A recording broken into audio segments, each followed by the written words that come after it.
Okay, so here we have again more confirmation of what we've been showing, these Deros, Dero. Now, what you find curious about them is that what happens with these is exactly what happens with hauntings and with this Havana syndrome effect. And so I think we see here a bridge here from what, kind of this cryptid demon fallen angel world is starting to show through on so many levels they can't hide it.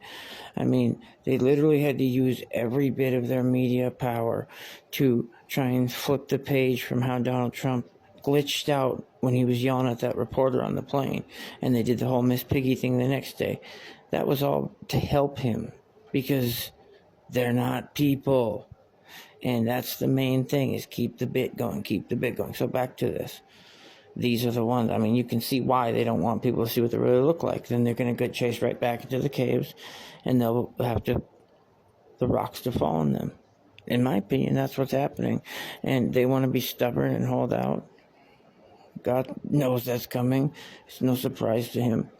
So these things knock. And I think what it is about, the knocking is about static electricity. Maybe it's a little, I don't know, down there maybe, but it's dry. It's an environment to do it. And this is the darts of Satan. Now, how they can control this stuff, what they can do, it's all blasphemous, disgustingness.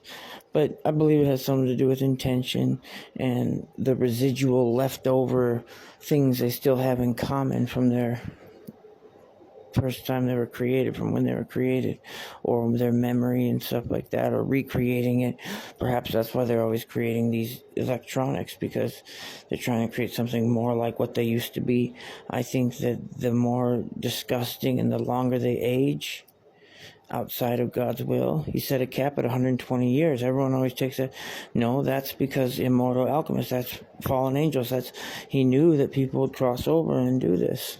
And you're not supposed to. So you immediately go past 120 years and you're doing sorcery to stay alive? Nope, not for you, bub. No bueno. So keep that in mind. Now, again, we come back to Nicodemus. What was the state of Nicodemus? In my opinion, he was at least, those are the Pharisees. The Hasmoneans during the Maccabean revolt, that's when the fallen angels did their whole Hegelian dialectical to get in there. And so they were fallen angels at that point, the religious leaders. And so Nicodemus either had to be in a family that knew it, and it'd be just like today. We found people that know about the Tuatha De Danann. We had a child tell us about it, and he got in big trouble with his family, and then they really tried to take it out on us, and it's like the truth is the truth. But it whispers, but now here we are at the end time. Daniel 12:4, God said this was all coming. I don't know if they didn't think the internet would eventually backfire on them, but either way, so you see the electronics, the tech and the knocking and the things. So look into the Dero. It's interesting, we have something called DARE program, and these are the Dero.